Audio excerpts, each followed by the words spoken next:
concept of data collection. The data are collected based on these are observable and measurable facts and that provide information about certain phenomena. And here the data collection is a component of research is common for all fields.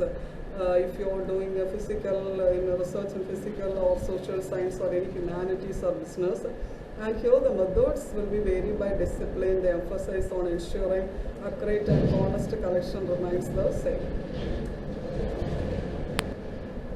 Definition: data collection is a process of gathering and measuring information on variables of interest and is an established systemic fashion that enables one to answer stated research questions.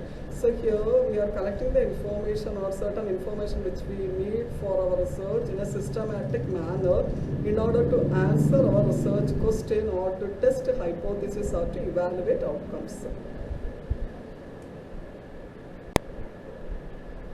And this is a step-by-step guide to data collection. So already, as I said, the data collection should be done in a form of systematic process of gathering observations or measurements.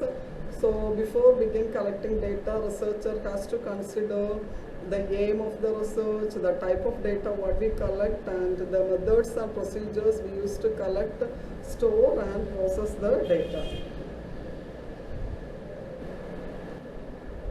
The first one, define the aim of the research. So before starting our data collection, we should know what is the aim of our research. So that's what we should identify exactly what we want to achieve.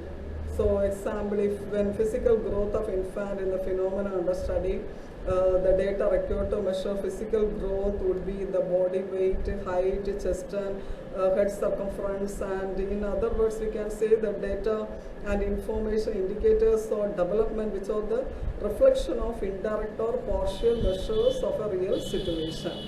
And here this depending upon, always the data collection should be depend upon the research questions we might need to collect in quantitative or qualitative data. And in quantitative data, that is expressed in numbers, graphs, and is analyzed through statistical methods. And in qualitative data, so here we will be conducting interview or survey. So the qualitative data will be expressed in a form of words. So whenever we are collecting the data itself, we will be starting the analysis in the qualitative data.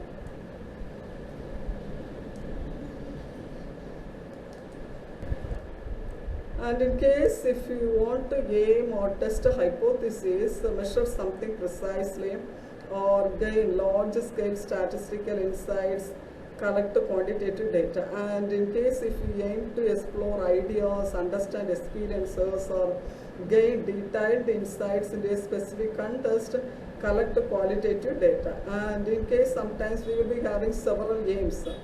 In this multiple aims, we can use a mixed method of approaches. So that's what some study you might have seen. They will be using both qualitative and quantitative method to collect the data, because we may be having a multiple methods of approach or multiple aim.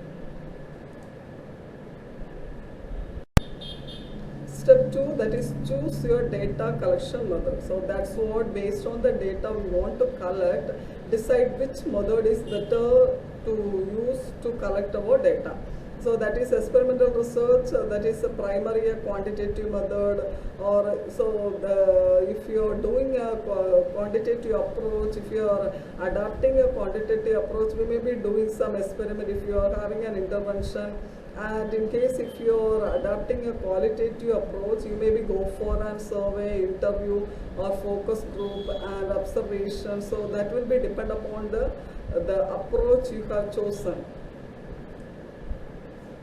Here you can see some of the data collection methods, that is the method when to use and how to collect data. So the method that is experiment here we will be using to test a causal relationship and to collect data here, manipulate variables and measure their effects on others. And the second one is survey.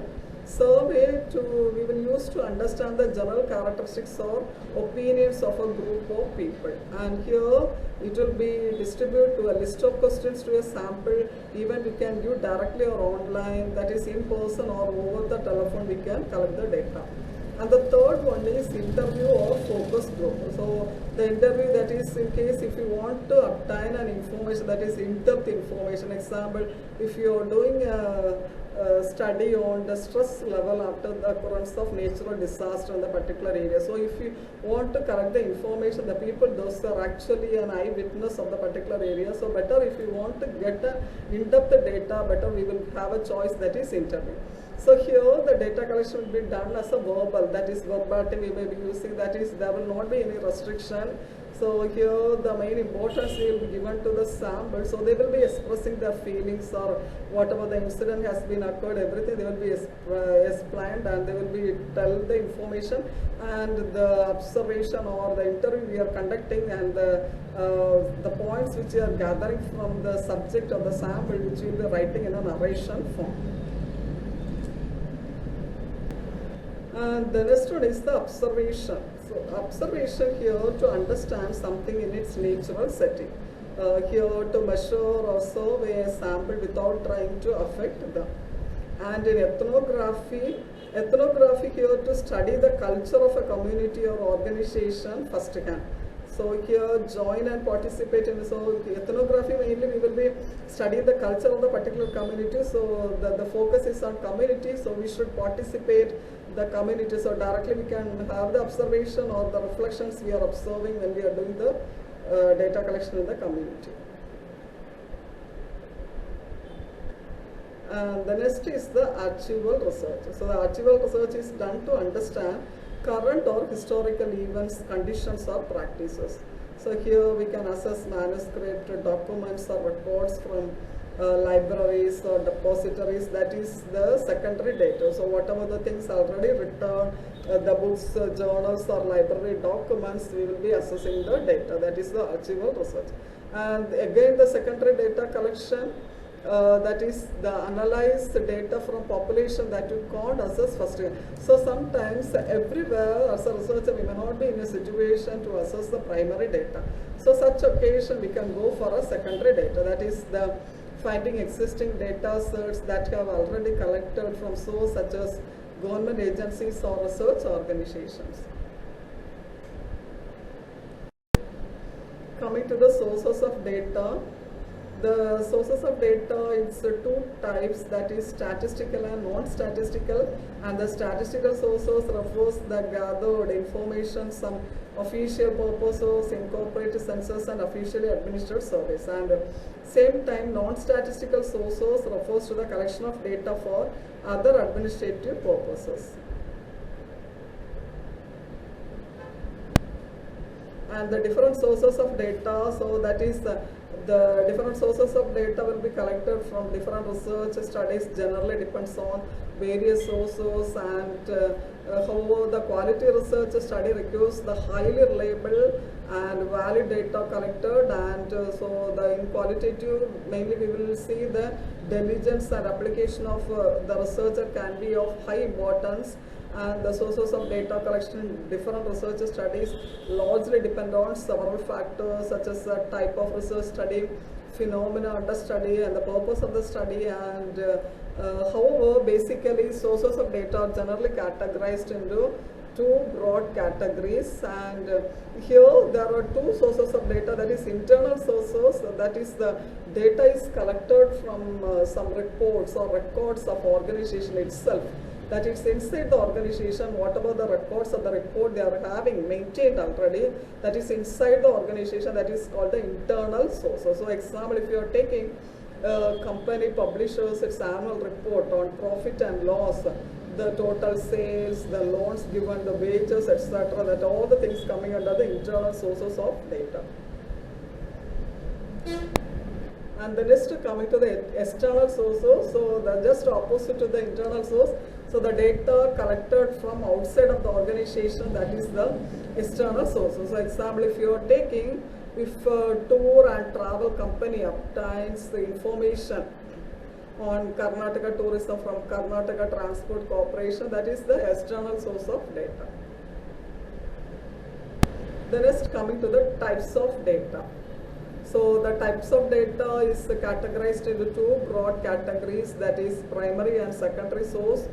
So first primary data. So the primary data is, we know that it's a first hand information.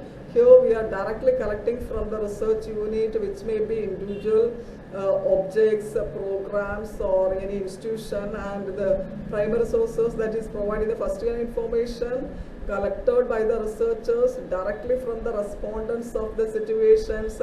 And even we can collect directly through interviews or questioning method or an observation or biochemical measurements and psychosocial measurement scales. And this primary data is an original and more reliable.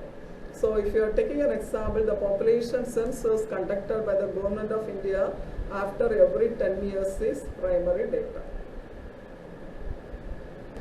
Then secondary data, the secondary data are collected from either internal or external secondary sources. So that external sources involve existing materials such as published or unpublished records, and the published records we can take, that is journals, magazines, newspaper, and government reports, statistical abstracts, census report, constituents of mass communication, and commission report.